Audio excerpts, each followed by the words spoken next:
Assalamualaikum warahmatullahi wabarakatuh. Apa kabar semuanya sahabat YouTube? Bertemu kembali dengan saya Advokat Hermansyah. Kebetulan hari ini saya sedang perjalanan dinas ke Kabupaten Barito Utara, tepatnya di Muara Tewe. Nah, hari ini kita akan memberikan edukasi terhadap penguasaan atau kepemilikan lahan di kawasan hutan. Nah, sekarang ini banyak ya kepemilikan lahan masyarakat, baik secara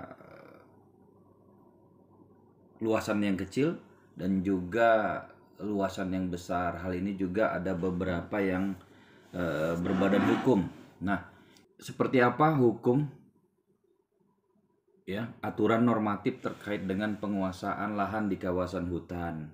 Nah, regulasi undang-undang sendiri ya, banyak undang-undang terkait ya adanya perubahan dan regulasi terhadap penguasaan kawasan hutan tersebut ya, dari Undang-Undang 4199, kemudian terbitnya Undang-Undang Nomor 18 2013 ya, adanya Undang-Undang Cipta Kerja.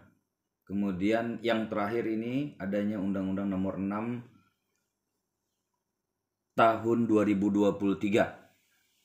Nah, bagaimana undang-undang menilai hal ini? Memang perjalanannya tadi seperti regulasi. Nah, bicara tentang kawasan di sini, kawasan hutan itu sebenarnya klasifikasinya sudah ada klasifikasi terkait dengan kawasan hutan, seperti ada hutan lindung, kemudian ada hutan produksi, ada hutan adat, kemudian ada hutan hak bisa dikonversi ya, hutan bisa dapat dikonversi, jadi banyak.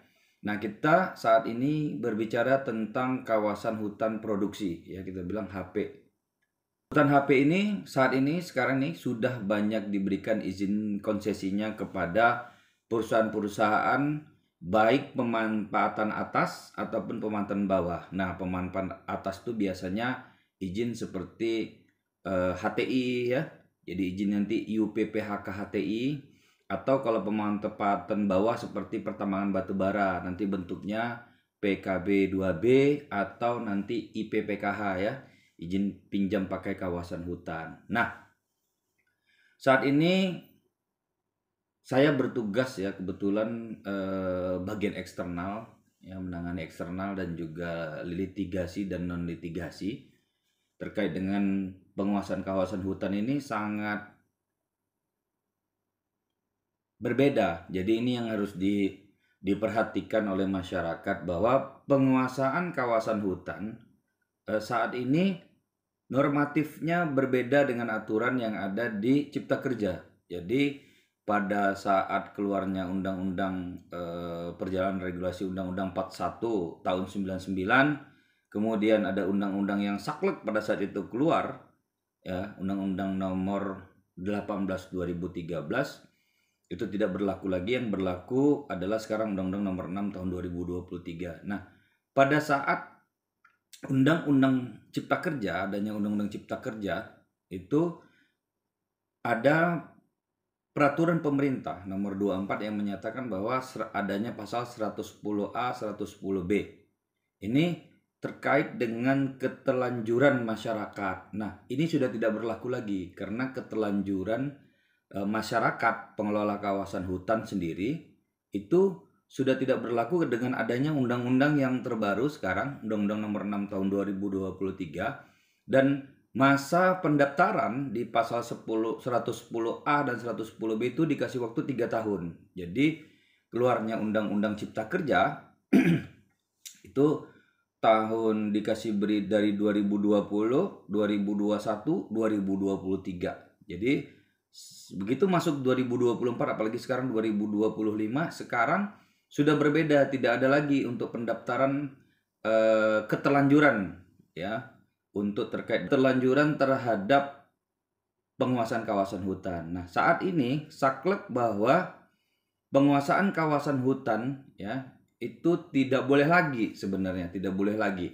apapun bentuknya. Jadi penguasaan itu bisa dia mengusahainya, bisa dia menguasainya tanpa menanam ya, Jadi itu tidak boleh lagi ketika kita menyatakan diri bahwa ini adalah kita, lahan kita.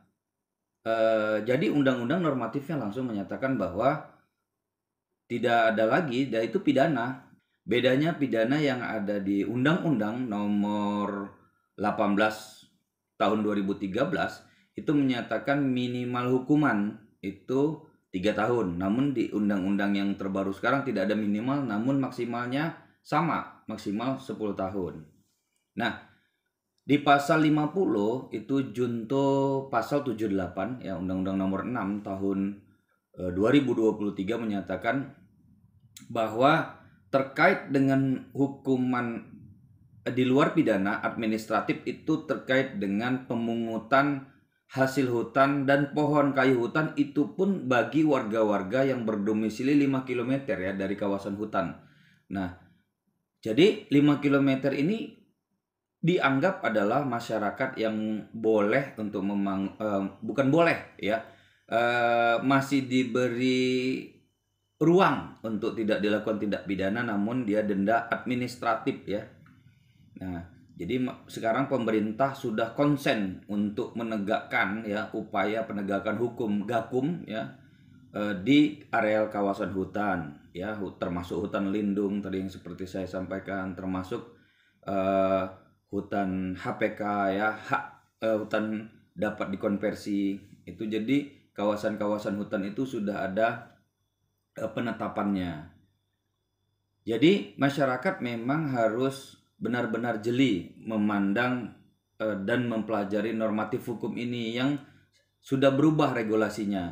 Jadi tidak ada lagi kompensasi apapun terhadap penguasaan kawasan hutan. Namun beberapa perusahaan seperti perusahaan yang saya tangani masih bersedia untuk memberikan tali asih.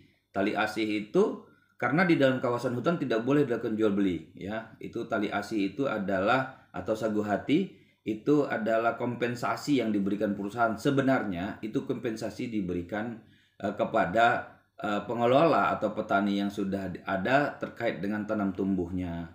Tanam tumbuh itu contoh dia menguasai kawasan hutan, sudah keterlanjuran masyarakat yang memang ada di areal seperti itu dekat ya, kita bilang dengan kawasan ya, diberikanlah ganti pohon karetnya atau pohon jagung yang dia tanam atau pohon durian yang dia tanam terkait dengan tanam tumbuhnya. Nah, tali asih di sini juga sebenarnya nggak bisa ditentukan dengan cara yang tinggi, karena kalau tinggi itu udah masuk jual beli namanya. Jadi beberapa perusahaan ya, termasuk perusahaan yang saya tangani ini udah sangat baik dan sebenarnya menyimpangi hukum ya untuk mengakomodir agar tidak adanya permasalahan ya di kawasan hutan tersebut.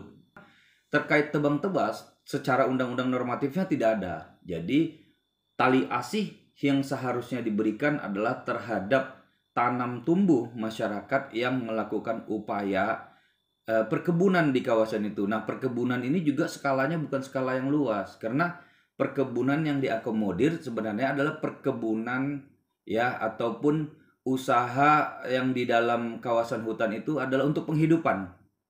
Tidak ada mata pencaharian lain lagi ya, tidak ada mata pencaharian lain terhadap pendapatan keluarga tersebut, hanya bermodalkan, itulah landasannya satu-satunya hanya kawasan hutan yang terpaksa harus memang dia kelola.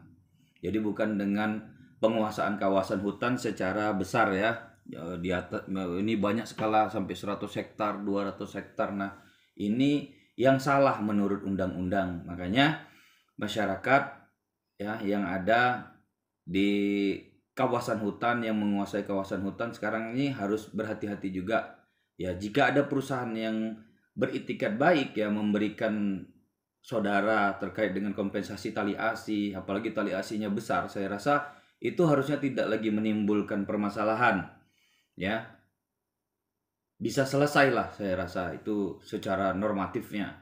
Karena penegakan hukum di kawasan hutan sekarang, undang-undang secara normatif itu sudah sangat tegas, tidak ada lagi memberikan ruang ya. Ruang yang diberikan hanyalah terkait dengan pengambilan hasil hutan dan hasil apapun terkait dengan masyarakat yang itu pun ada aturannya 5 kilometer dari kawasan hutan. Itu pun dendanya masih ada administratif kepada negara. Jadi tidak ada lagi mentolerir terhadap penguasaan kawasan hutan, apalagi penguasaan kawasan hutannya secara besar-besaran, ya, di atas 100 hektar, di atas misalnya kita bilang lah kalau penguasaan kawasan hutan di atas 2 hektar itu sudah bukan lagi petani yang memang untuk sumber penghidupan, tapi dia pengusaha. Apalagi sampai ratusan hektar itu udah sangat luar biasa dia menguasai lahan negara. Nah, bagi lahan tersebut juga sebenarnya itu bukan kayak seperti kami PKB 2B dan IPPKH, ya, izin pinjam pakai kawasan hutan, itu bukan merupakan areal konsesinya milik perusahaan. Dia hanya di situ bereksplorasi, izin eksplorasi, kemudian kalau memang ada masyarakat akan diberikan tali asih, begitu dia melakukan pekerjaan operasional di situ, setelah selesai dilakukanlah reklamasi. Kemudian hasil dari reklamasi ini akan dikembalikan kepada negara lagi. Nah, ini juga reklamasi ini penting, ya. Jadi bagaimana mengembalikan keadaan kawasan yang dipinjam pakai tersebut kepada negara secara baik dan benar dan tidak adanya nanti ekosistem yang terganggu. Nah, itu yang dijaga. Jadi lahannya tetap punya negara. Lahannya tetap punya negara, dan di sini negara juga nggak bisa berlepas tangan seharusnya pada saat ada konflik, ya, ada konflik penanganan kawasan hutan.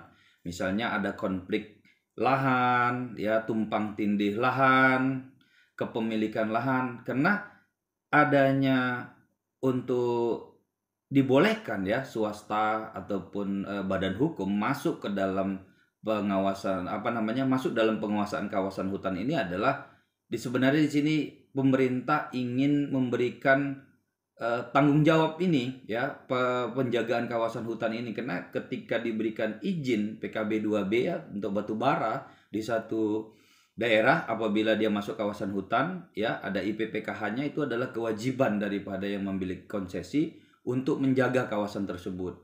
Jadi memang perusahaan, ya, yang memiliki IPPKH PKB 2B di situ bersama-sama kepada negara. Negara di sini adalah perwakilannya baik kepolisian, kejaksaan, pengadilan yang merupakan sisi penegakan hukum.